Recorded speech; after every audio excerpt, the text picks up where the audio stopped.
So we're diving into a really tough situation today. A local family facing eviction, and get this, just days before Christmas. Yeah, it's a rough one. It really got to me when I saw their plea online.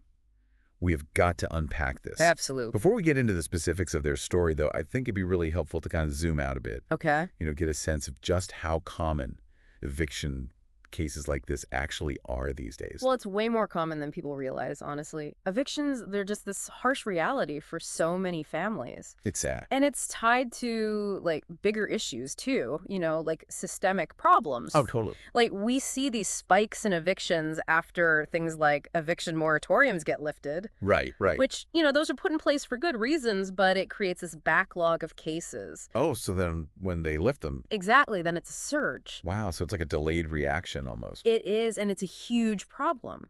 What's really concerning is how many families are living on the edge. I mean, we're talking one missed payment, And they're out. and they're in that same boat. It's terrifying to think about how precarious things are for some families. It really is. In this specific case, the online plea mentions that the mom was completely blindsided by this eviction notice. Oh, wow. Her partner left, and she had absolutely no clue about their financial situation. Oh, man, that's awful.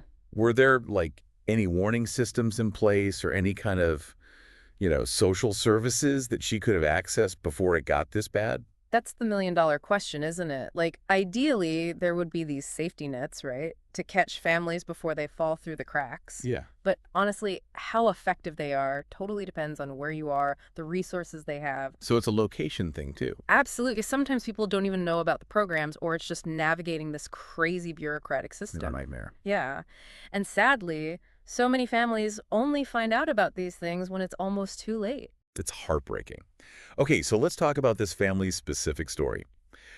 We know the mother's facing eviction with her 5 children, and this all happened, bam, right after her partner left. 5 kids, wow. She's left dealing with all the unpaid rent, utilities, everything. Ugh, that's a lot to handle. It's a stark reminder of just how vulnerable families are, especially women and children, when these unexpected crises hit. Absolutely. That suddenness, it's overwhelming. Families are scrambling, few options, not much time. Just a terrible situation all around, especially with the holidays right around the corner. It adds a whole other layer to it, for sure. Speaking of the holidays, this eviction is happening literally days before Christmas. Oh, no. It's hard not to think about those kids and the possibility of them spending Christmas in a shelter. The plea online is trying to raise funds, trying to cover the family's back rent, maybe even help them get a new place. Hopefully. And of course, help with utilities and food and all of that. Yeah. Every little bit helps in this situation. Every dollar, absolutely. I mean, that emergency fund, that's what it's for. To stop the bleeding, Yeah, buy them some time. Exactly, give them some space to breathe.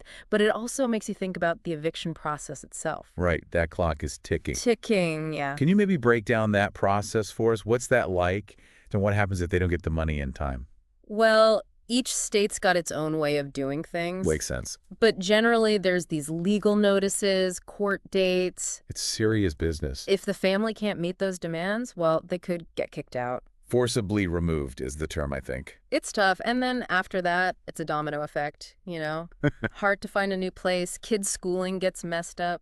Oh, I bet. Credit takes a hit. It's bad all around. It's just a huge mess. And a reminder of how an eviction can really have lasting consequences. It's a tough one. The one bright spot in all of this is that the plea really emphasizes the power of community support. That's so important. Encouraging people to share it, get the word out, hopefully raise enough to stop this eviction.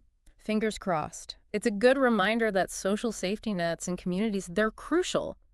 Like when the system fails or people can't access it, The community has to step in. people have to step in. Exactly. Yeah. Sharing that campaign, donating even just a little, or volunteering at a local organization that helps families who are, facing homelessness. It all makes a difference. It all matters. It's amazing to see how people come together in times like this. It's inspiring. It makes you think, even beyond the money, what else could help families in these situations? Right. We tend to focus on the financial need, which is huge, but there's the emotional side too. The human side. Yeah, things like legal help, childcare, job training, even just people who get it, support. Having that network. That's huge. Wow, this has been heavy. But it's important, this deep dive. We've gone deep on this. It's complicated. It is. We've looked at the eviction process, the lasting impact on families, all of it. It's a lot. It is. But it's also inspiring to see the community come together for this family. It gives you hope. It does. It really does. It makes you think, beyond the immediate help, what can we do to prevent this from happening in the first place? What are the root causes here? What can we do to address housing insecurity head on so families don't even get to this point? That's the question, isn't it? I'll leave you with that.